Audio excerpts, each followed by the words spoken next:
사무엘하 6장 1절에서 11절 말씀입니다. 자, 본문을 생각하시면서 제가 1절 읽습니다. 다윗이 이스라엘에서 뽑은 무리 3만 명을 다시 모으고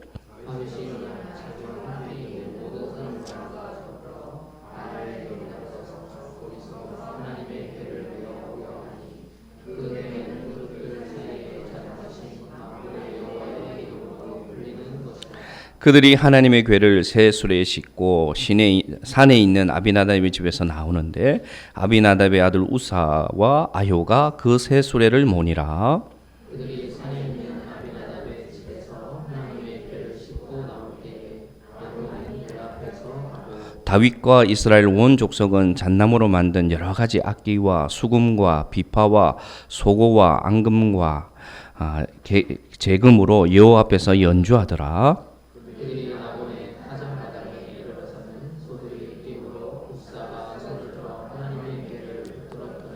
여호와 하나님이 우사가 잘못함으로 말미암아 진노하사 그를 그곳에서 치시니 그가 거기 하나님의 궤 곁에서 죽으니라.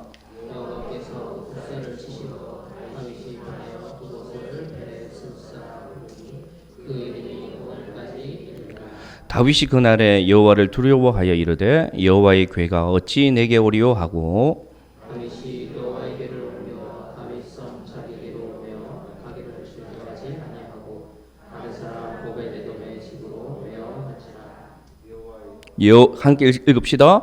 여호와의 궤가 가드 사람 오벳에돔의 집에 석 달을 있었는데 여호와께서 오벳에돔과 그의 온 집에 복을 주시니라. 아멘. 우리 잠깐 기도드립니다. 하나님 아버지, 부족한 종이 귀하고 귀한 주의 말씀을 들고 오늘도 이 자리에 섰습니다. 오직 주의 말씀만 미랄이 되게 하여 주셔서 우리 모두의 심령에 하나님의 은혜가 심겨지는 시간이 되게 하여 주옵소서. 예수님의 이름으로 기도드리옵나이다. 아멘. 다윗이 광야에서 15년 도망자 생활을 하고 사울이 죽은 후에 우리 지난주에 생각했던 것처럼 왕이 될 줄 알았는데, 온 이스라엘의 왕이 될 줄 알았는데 한 지파 지역에서 왕으로 기름 부름을 받고 거기서도 여러분 그 세월이 7년 반이었습니다. 7년 반. 그래서 20년이 훌쩍 넘는 세월을 반쪽 왕으로 있던 다윗이 드디어 온 이스라엘 왕으로 이제 기름 부음을 받았습니다. 다윗이 그래서 그 왕이 된 후에 처음 한 일이 오늘 방금 우리가 읽은 본문입니다. 하나님의 법궤를 예루살렘으로 옮겨오는 일을 처음 다윗은 결심하고 행하게 되었습니다. 이 법궤는 여러분 약 20년 전에 사무엘이 사사로 있을 때에 이스라엘 백성들이 블레셋과의 전투에서 패하자 이 법궤를 우리가 하나님의 법궤를 전쟁터에 우리가 가지고 나가자. 그러면 하나님 법궤가 나가기 때문에 이 전쟁을 이길 거야 라고 생각해서 법궤를 가지고 전쟁터에 나갔었습니다. 그런데 이들의 의도는 하나님의 임재나 하나님의 능력을 의지한 것이 아니라 보이는 법궤가 우상처럼 마치 부적처럼 어떤 승리를 줄 것이라는 마음으로 나갔기 때문에 자연히 그 전쟁에서 대패하게 됩니다. 그래서 엘리의 아들들이 그 전쟁에서 죽고 엘리는 그 전쟁의 소식을 듣고 의자에 앉아 있다가 뒤로 넘어져서 목이 부러져 죽는 그런 참혹한 일을 당했던 역사가 있습니다. 블레셋으로 이 법궤가 가자 어떤 일이 일어납니까? 블레셋에 온 재앙이 닥칩니다.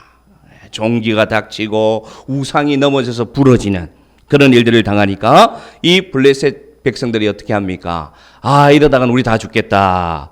저 이스라엘의 법궤를 돌려보내자 해서 암소가 무는 수레에 법궤를 싣고 이스라엘로 돌려보냈습니다. 그게 20년 전.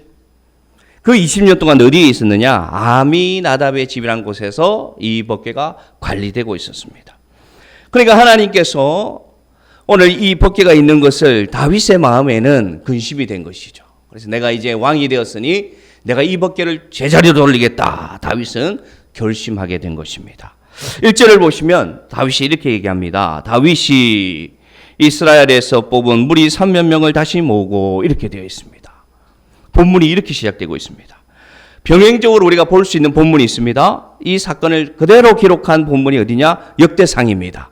역대상에서는 다윗이 어떻게 하는지 더 자세히 기록되어 있는데 다윗이 어떻게 하느냐? 천부장, 백부장 모든 지도자와 의논하고 이렇게 얘기합니다. 여러분이 만일 좋게 여기시고 하나님의 법궤가 우리에게로 돌려오는 게 여러분 마음에 든다면 우리 이제 하나님의 법궤를 옮겨옵시다. 이렇게 얘기합니다. 그동안 하나님의 법궤가 멀리 있어서 무슨 일이 있어도 법궤에 물을 수도 없었으니까 이제는 그 하나님의 법궤를 제자리로 돌려와서 우리 모두가 이 법궤로 말미암아 기뻐합시다. 그렇게 얘기합니다. 다윗이 오늘 3만 명을 그래서 모으는 것입니다. 자, 그럼 우리는 뭔가 이상함을 느낄 수 있습니다. 뭔가 이상하다, 다윗이. 뭔가 이전과 다르다. 무엇이 빠져 있습니까? 다윗이 하나님께 묻지 않습니다.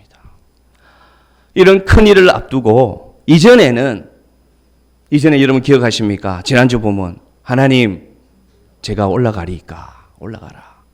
하나님 제가 어디로 올라가리까? 헤브론으로 가라. 그렇게 묻던 다윗이 오늘 이상하게도 6장 1절에 보니 하나님이라는 단어가 쏙 빠지고 다윗이 3만 명을 모으고 이렇게 시작합니다. 그리고 2절을 보시겠습니다. 여러분 다윗이 어떻게 하느냐? 2절 3절 같이 2절 읽겠습니다. 시작. 다윗이 일어나 자기와 함께 있는 모든 사람과 더불어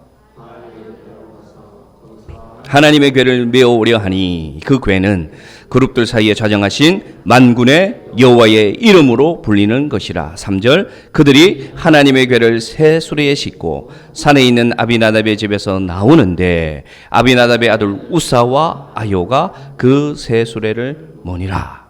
여러분 이해하기 쉬우라고 색깔을 반전시켜 놓았습니다. 자, 본문에 보시기 바랍니다. 다윗이 일어나 자기와 함께 있는 모든 사람과 더불어 갑니다. 근데 2절에 보시면 거기서 하나님의 궤를 메어오려고 갔습니다. 근데 3절 보시기 바랍니다. 그런데 이상하게 하나님의 궤를 메어오려고 갔던 다윗이 3절에는 하나님의 궤를 어떻게 했다? 새 수레에 싣고 이렇게 되어 있어요. 말씀을 자세히 묵상해야 되죠. 말씀 속에 모든 힌트를 하나님은 넣어두셨죠. 다윗이 하나님께 묻지 않은 실수를 범했고 두 번째로 다윗은 하나님의 궤를 메어오려고 갔던 마음이 어떤 이유인지 모르지만 누가 반대를 했는지 아니면 누가 아주 아름다운 수레를 가져와서 왕이시여 이 수레에 실으면 뭔가 본대가 나지 않겠습니까? 했는지 모르겠습니다. 하여간 하나님의 궤를 메지 않고 수레에 싣고 다윗이 나옵니다. 어떤 실수입니까? 하나님의 말씀대로 하나님의 법대로 다윗은 오지 하지 않고 있다는 것입니다.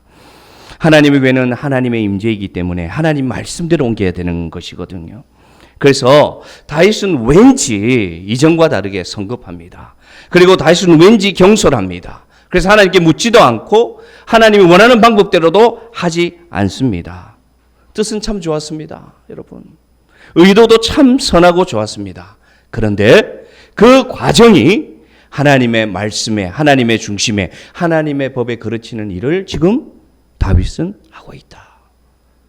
그 뒤에 어떤 사건이 벌어지는지 이제 본문을 보겠습니다. 자, 그러면 그 뒤에는 어떤 사건이 일어나느냐? 사무엘하 6장 6절 7절입니다. 6절 7절. 제가 6절 여러분 7절 그렇게 읽읍시다. 그들이 나곤의 타작마당에 이르러서 나오는데 소들이 띠므로 우사가 손을 들어 하나님의 궤를 붙들었더니 7절 여러분 읽으십시오. 시작.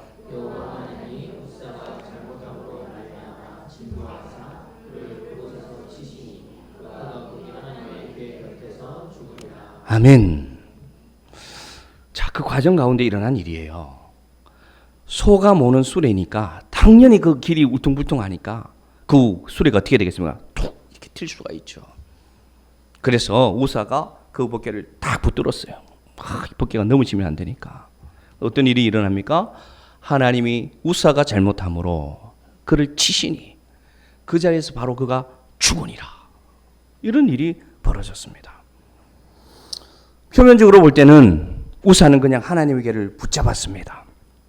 그런데 내면적으로 우리 우사를 한번 생각해 보시길 바랍니다. 우사는 하나님의 궤를 관리하던 집에 적어도 20년을 관리하는 법이 무엇인지 아는 자였어요. 자기 생각, 자기 기술, 자기 지혜가 자기에게 가득 차게 된 것입니다. 그래서 나는 이 법궤를 책임질 사람이야. 나야말로 이 법궤의 전문가야. 나야말로 이 하나님의 법궤를 정말 관리 잘할 수 있는 유일한 사람이라고 생각했을 수 있다는 것입니다. 그래서 그가 어떻게 합니까? 하나님의 법궤에 손을 대어버립니다. 그러니까 죄인이 하나님의 임재 속에 들어가 버리니까, 죄인이 하나님의 그 거룩성에 손을 대니까 어떻게 되느냐? 자연히 죽을 수밖에 없는 그런 상태가 오늘 되어버린 것입니다. 자, 민수기 4장 15절을 한번 읽읍시다. 왜 우리가 이렇게 얘기할 수 있는지. 15절 시작. 진영을 떠날 때에 아론과 그의 아들들이 성소와 성소의 모든 기구 덮는 일을 마치거든, 여기서부터 크게 읽습니다. 고핫 자손들이 와서 맬 것이니라. 그러나 성물은 만지지 말라. 그들이 죽으리라.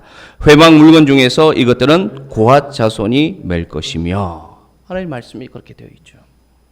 자, 성물을 만지면 어떻게 된다? 죽으리라.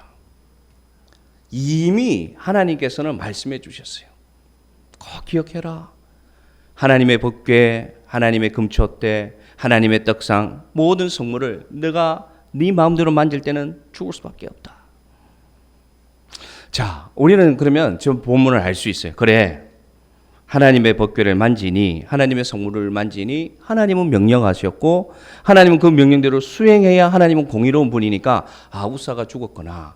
이제 이성적으로 이해가 돼요.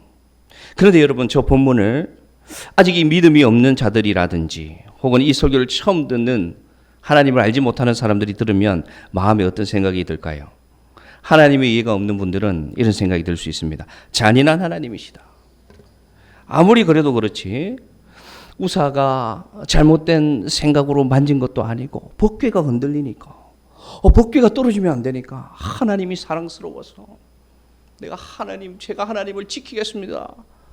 얼마나 귀합니까, 그 마음이. 근데 하나님은 잔인하신 것이죠. 혹은 참 하나님 무정하시다. 그래도 팔 하나 그냥 부러뜨리시지. 응? 그래. 죽이기까지 하실 필요가 있느냐. 예를 들면 이런 거죠. 신호 위반했다고 사형까지 시키는 법이 어디 있냐. 혹시 여러분은 이 본문을 읽을 때 이런 생각이 드신 적이 없습니까? 저도 처음 이 본문을 읽을 때 신대원을 준비하는 과정에서 이런 생각이 들었죠. 하나님 좀 너무하시는 거 아닐까? 이런 생각이 들었습니다. 그런데 여러분, 우리가 이런 생각이 든다면 우리 자신을 한번 돌아볼 이유가 있습니다. 필요가 있습니다.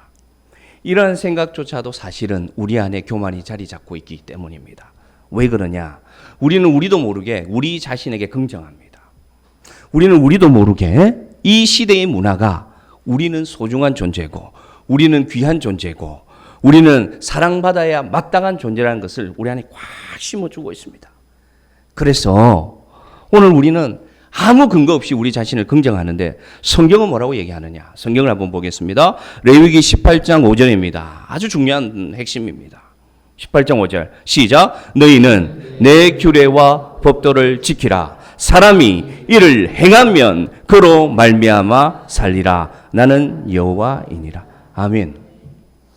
이 말씀을 묵상하고 새벽에 기도하는데 하나님께서 이 말씀을 찾게 하셨어요.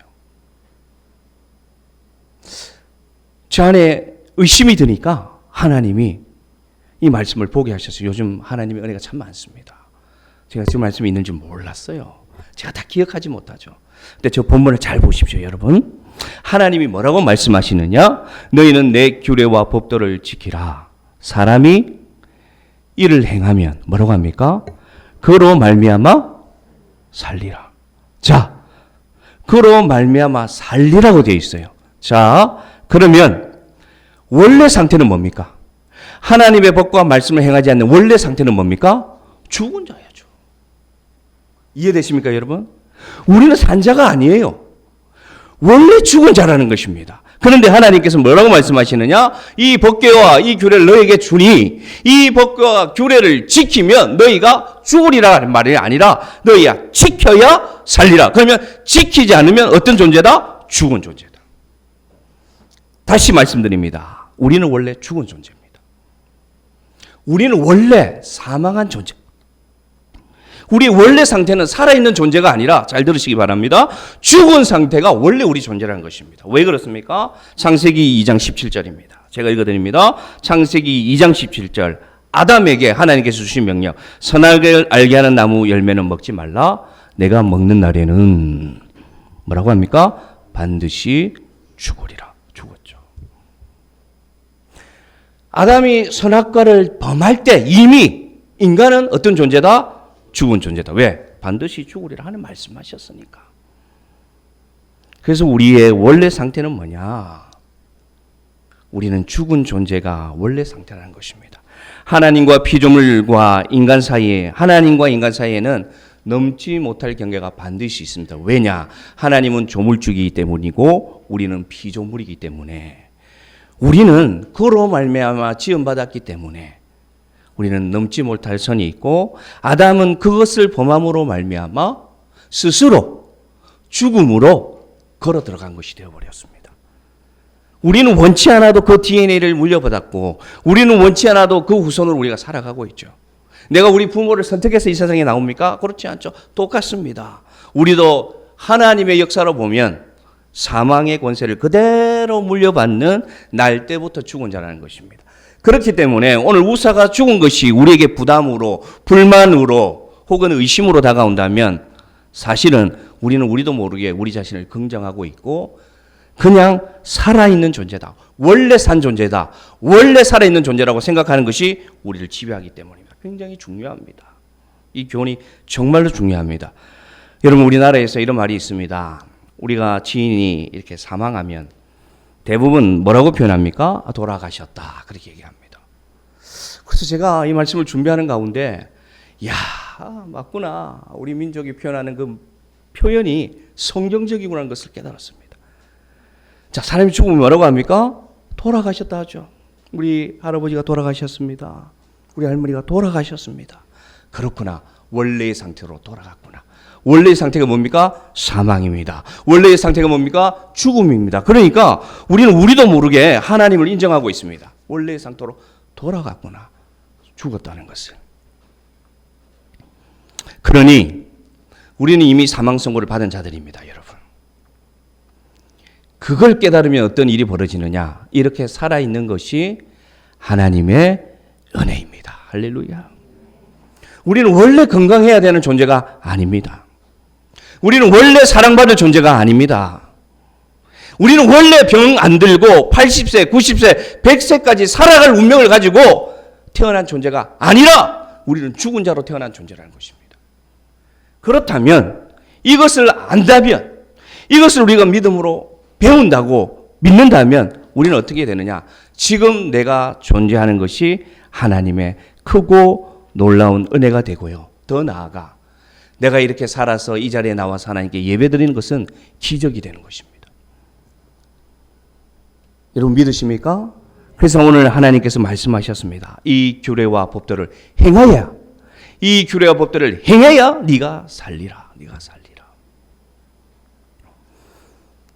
그런데 하나님께서 이 법과 이 말씀을 주시는 것은 어떤 우리에게 무거운 책임이나 오늘 우리에게 아주 힘든 일을 부여하는 것이 아니라, 사실은 여러분, 하나님은 우리에게, 원래 죽은 자인 우리에게 어떤 기회를 주신 겁니까? 다시 살 수 있는, 다시 생명으로 갈 수 있는 기회를 우리에게 주신 것이니,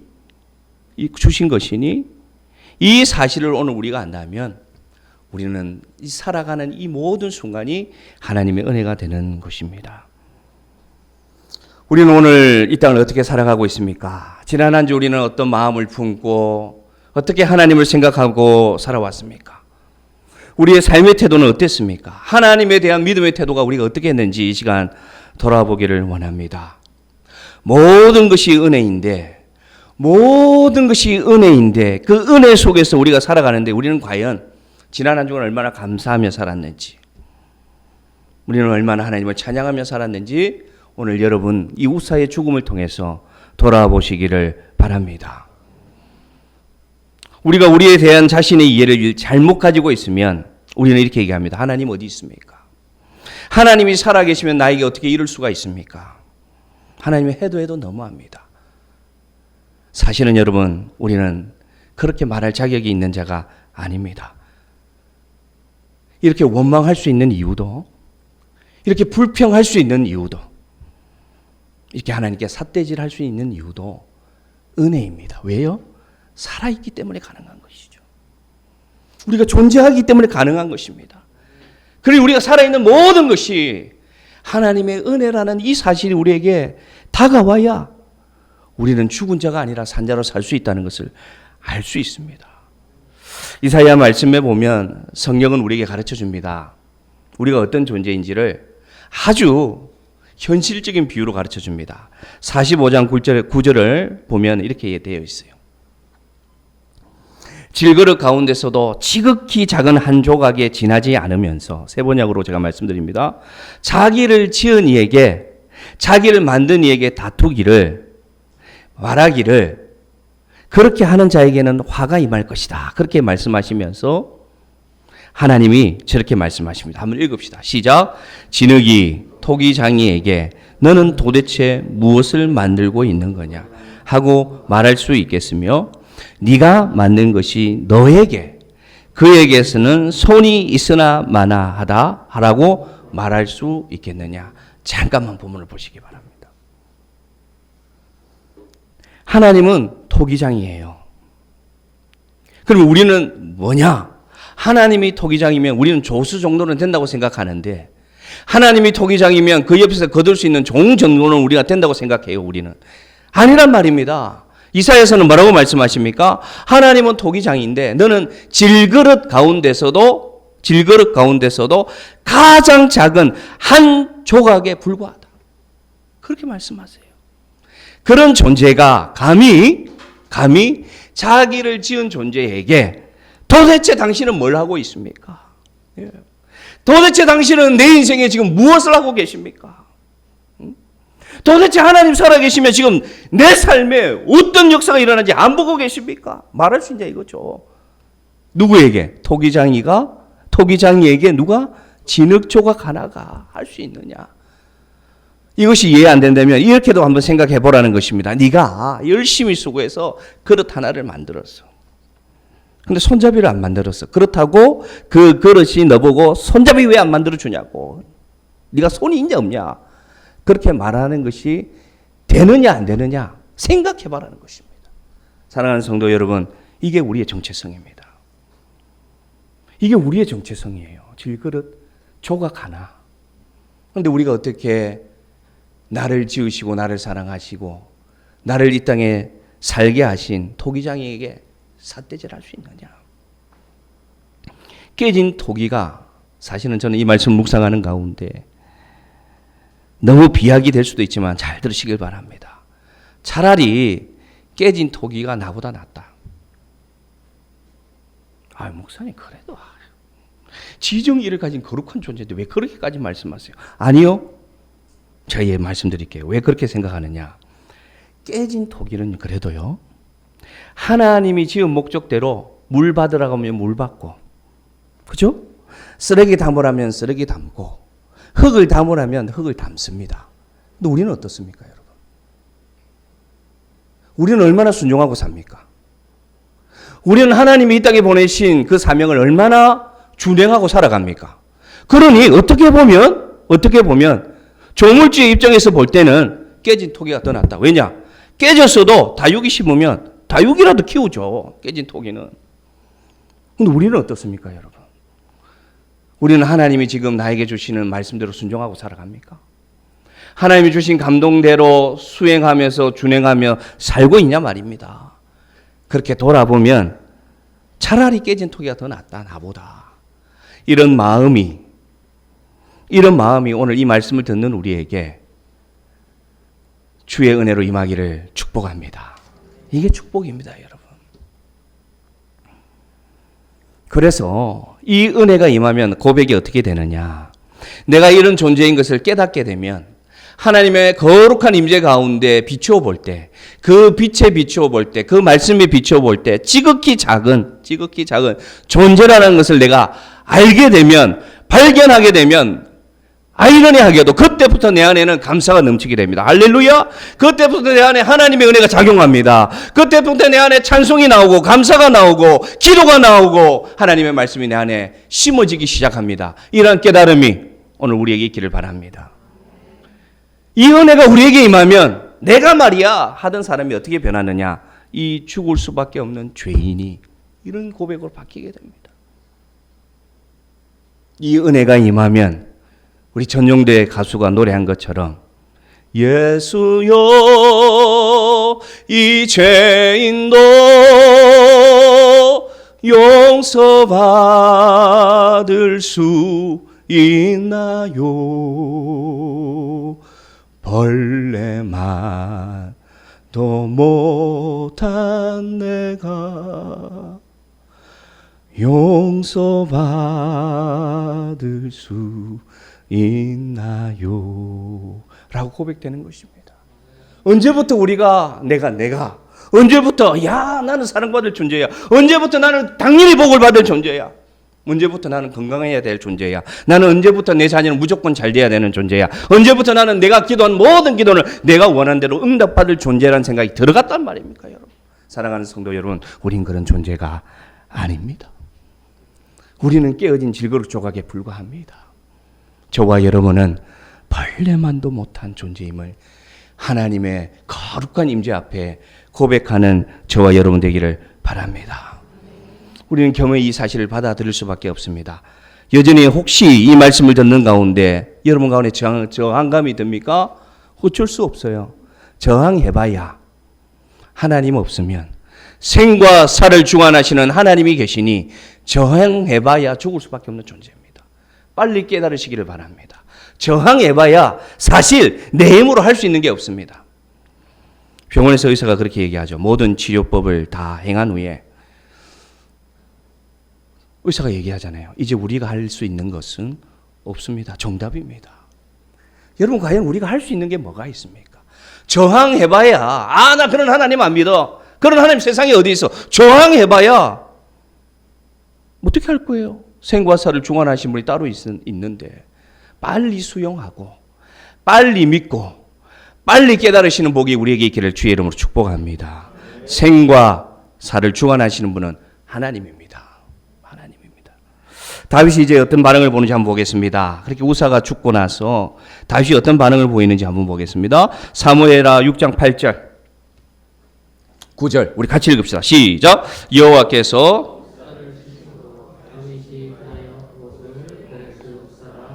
그 이름이 오늘까지 이르니라. 9절 다윗이 그날에 여호와를 두려워하여 이르되 여호와에게가 어찌 내게로 오리요. 아멘.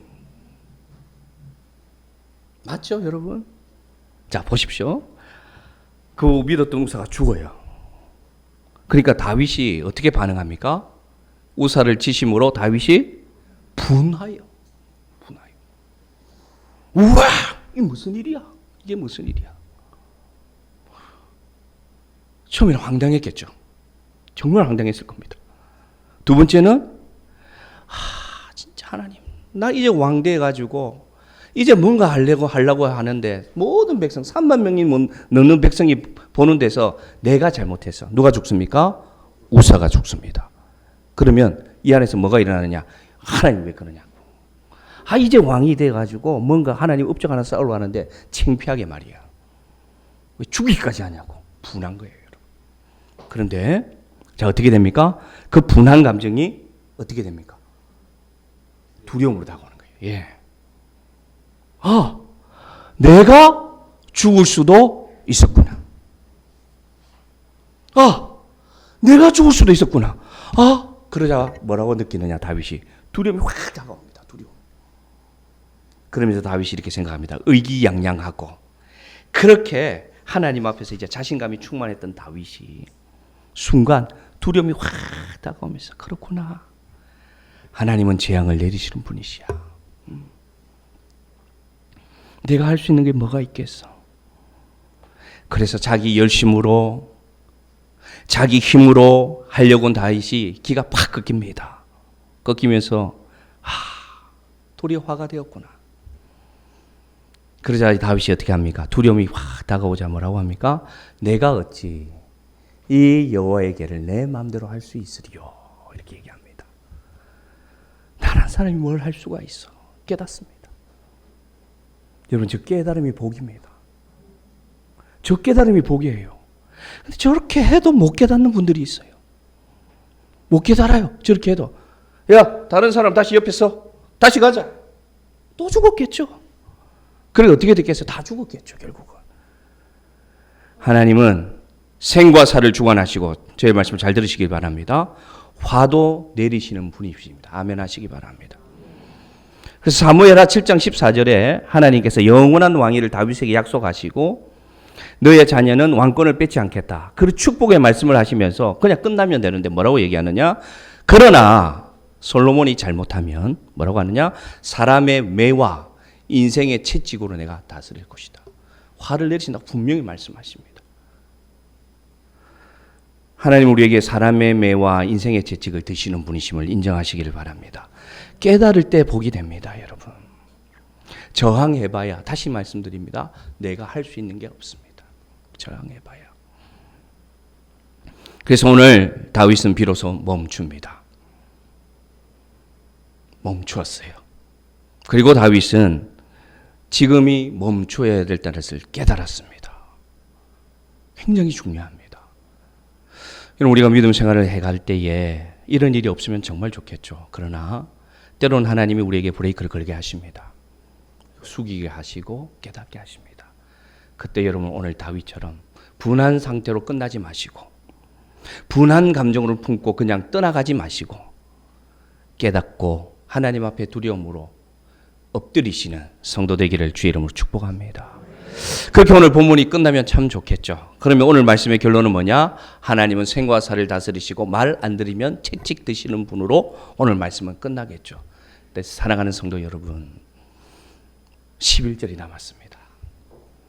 오늘의 결론은 11절입니다. 자, 11절 읽읍시다. 11절 시작. 여호와의 계가 가드 사람 오벳 에돔의 집에 석 달을 있었는데 그의 온 집에 복을 주시니라. 할렐루야. 아멘. 10절로 끝나도 아무 문제가 없어요. 본문 전개에 있어서 10절로 끝나고 12절로 넘어가도 여러분 묵상할 때 아무 문제 없어요. 흐름이 안 끊겨요. 그런데 11절이 있습니다. 뜬금없는 11절이 있습니다. 여기는 어떤 의미가 있느냐?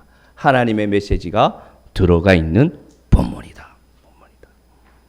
방금까지는 그 잔인하던 하나님이, 방금까지는 이성으로 이해되지 않는 그렇게 무정한 하나님이었던 그 하나님이 갑자기 오벳 에돔과 그의 온 집에 복을 주시니라. 그렇게 되어 있습니다. 그러면 이 오벳 에돔이 누굴까요? 성경학자들은 이 오벳 에돔이 고핫 자손이라고 얘기합니다. 왜 그러냐? 오늘 이 법궤를 옮겨간 가드라는 지역은 레위 지파 중에 고핫 자손에게 배분된 땅이었거든요. 자, 그러면 오늘 본문을 이해하면 어떻게 되느냐? 자기 생각대로, 자기 의지대로, 자기 열심대로 가던 그 법궤가 다윗이 깨달았자 어디로 갑니까? 제자리로 갔죠. 고핫 자손이 있는 제자리로 가니까 어떤 일이 벌어집니까? 하나님의 복이 그 자리에 임하더라. 그것도 온 집에 넘치도록 임하더라. 할렐루야. 다윗은 여러분 두려웠습니다. 그래서 어떻게 했느냐? 정말 중요합니다. 되돌렸습니다. 가던 일을 계속하지 않았습니다. 고집을 계속 피우지 않았습니다. 어떻게 했느냐? 네, 되돌렸습니다. 유턴했습니다. 무엇에 의지해서? 하나님의 말씀에 의지해서, 하나님의 명령에 의지해서 내가 감히 저 법궤를 어떻게 하리요? 내가 아무리 왕이라도 내가 어떻게 하리요? 하나님이 허락하지 않으면.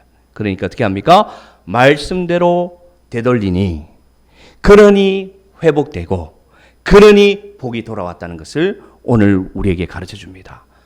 그리고 오늘 PPT를 보시길 바랍니다. 회복이란 저 한자를 보시면은 원래 회복이란 한자가 아니에요. 원래 회복이란 한자는 돌아올 회자에 돌아올 복자인데 제가 말씀을 딱 묵상하다가 아니야. 이 회복이 아니라 우리가 하나님의 말씀대로 되돌리면 아무리 늦어도 되돌리면 하나님은 복을 되돌려 주시는 분이라는 것을 깨닫게 되었습니다. 할렐루야! 사랑하는 성도 여러분, 하나님이 원하실 때 되돌리시기를 바랍니다. 하나님이 원하실 때 멈추기를 바랍니다. 그러면 깨닫고 되돌리면 하나님은 어떤 분이시냐? 내가 너 그럴 줄 알았어. 너 좀 반성해. 너 좀 시간 좀 가져. 너 아직 멀었어. 이렇게 하시는 분이 아니라 되돌리면 하나님의 말씀으로, 믿음으로, 신앙으로 나의 방향을 되돌리면 하나님은 어떻게 하시는 분이냐? 그 복을 되돌려 주시는 분임을 기억하시기를 바랍니다. 그것이 하나님의 주권입니다. 하나님의 주권. 그래서 이 단락 가운데 정말로 하나님이 우리에게 하시고 하고자 하는 말씀은 뭐냐? 나는 너에게 뭐 주시기를 원한다? 복 주시기를 원한다는 겁니다. 이 본문의 결론은. 나는 너에게 복 주기를 원하는 거야. 나는 네가 살아있기를 원하는 거야. 너는 내 곁에 있어서 내가 조물주니, 내가 공급자이니 내가 주는 복을 받아 누기를 나는 너무 원한다. 오늘 이 장면을 통해서 다윗과 모든 백성은 깨달았습니다. 아, 맞아. 나의 모든 생사와 복을 주관하시는 분은 하나님이시야. 그래서 하나님의 위치에 있고, 잘 들으십시오. 나는 나의 위치에 있으면 나는 복을 받아 누릴 수 있습니다. 다시 말씀드립니다. 하나님을 내 인생에 하나님의 위치에 제대로 두고 나는 하나님 볼 때 바른 위치에 내가 있으면 우리는 어떤 존재다? 더 이상 죽은 존재가 아니라, 사망의 존재가 아니라 어떤 존재다? 살아있는 존재요. 복된 자라는 것을 오늘 11절을 통해서 하나님 우리에게 메시지를 주신다는 것입니다. 할렐루야. 그래서 오늘 우리 가정이, 우리 교회가, 나아가 우리 나라가 물이 바다 덮음 같이 임하는 하나님의 복이 임하는 가정, 교회 나라 되면 얼마나 좋겠습니까? 나는 이미 죽은 자인데 그 은혜로 살아있는 것을 인정하며 살아가면 우리가 얼마나 하나님 큰 복을 주실까요? 그래서 우리가 어떻게 해야 될까요? 어깨로 순종하라고 하면 마음에 안 들어도 어떻게 해야 됩니까? 어깨로 순종해야죠. 손으로 순종하라고 하면 마음에 안 들어도 순종해야죠. 가라고 하면 가야 되죠. 멈추라고 하면 멈춰야 되죠. 왜냐? 그래야지 복된 자가 될 수 있으니까. 하나님 우리에게 능력이 없어서 그렇게 하라고 하시는 것도 아닙니다.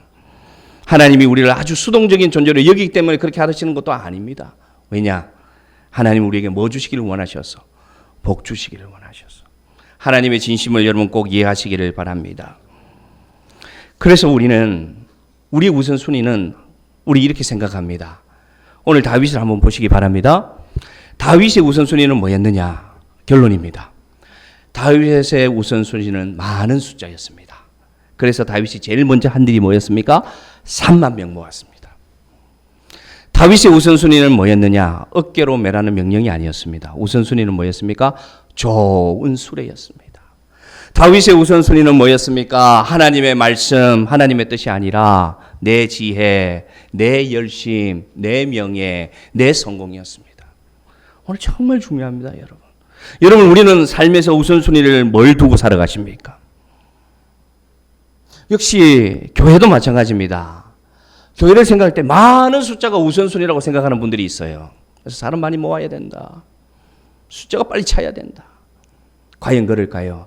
우리가 이렇게 생각합니다. 교회를 생각할 때 좋은 시설, 좋은 건물, 그죠? 좋은 땅, 좋은 위치, 신도시, 인구가 유입되는 곳. 그것이 뭡니까? 좋은 수레죠. 그건 사람의 우선순위입니다. 우리는 이렇게 생각합니다. 내가 열심히 믿으면, 내가 열심히 섬기면, 내가 열심히 기도하면 하나님 다 복 주실 거예요. 이렇게 생각하는데 하나님 임재가 없는 열심은 여러분 우상숭배입니다. 하나님의 뜻대로 하지 않는 열심은 우상숭배입니다. 그래서 하나님의 우선순위는 저거 아닙니다. 많은 사람들이 착각합니다. 아, 3만 명, 좋은 수레, 내 열심이면 나 복받을 자격돼. 나 잘 될 거야. 과연 그럴까요? 그러면 왜 우사가 죽습니까? 우사는 축복받아 있어야 되죠. 하나님의 열심은 저기에 있는 것이 아닙니다. 하나님의 열심은 어디 있느냐? 3만 명이 아니라 한 영혼을 끝까지 사랑하는 하나님의 마음이고요. 하나님의 열심은 새수레가 아니라 다 곰팡이 피고 냄새나는 지하교회라도 하나님에 대한 진정한 임재에 대한 갈망이 있는 것을 원하십니다. 아멘. 하나님의 우선순위는 뭐냐? 내가 겉으로 드러나는 열심, 수고? 아니요. 내 마음이 진실하게 벌레만도 못한 내가, 죄인 중에 계수인 내가 어떻게 하나님 앞에서 이렇게 섬길 수 있단 말인가? 그 겸손한 마음이 하나님의 우선순위임을 기억하시기를 바랍니다. 그래서 3만 명 좋은 술에 내 열심 내려놓고 한 영혼을 품는 마음으로 하나님만을 바라보는 진실한 신앙으로 내가 아니라 하나님 위해 살겠다는 벌레마도 못한다는 고백이 있을 때 여러분 가정에 하나님의 복이 임할 줄로 주의 이름으로 축복하고 우리 교회가 하나님 기뻐하는 교회로 더 부흥성장할 줄로 믿고 이 나라가 하나님의 나라가 될 줄로 믿습니다. 하나님의 임재가 임하면 하나님의 진실한 임재가 임하면 하나님의 복은 자연히 임할 수밖에 없음을 꼭 기억하는 저와 여러분 되기를 주의 이름으로 축복합니다.